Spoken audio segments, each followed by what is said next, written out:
Hi guys, তোমরা dragon ফল কাটা দেখে রাখো, হাতে লাগবে না এইভাবে কাটলে।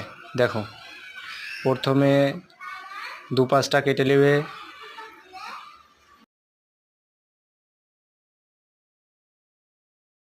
মাঝ বরাবর কেটে নেবেন।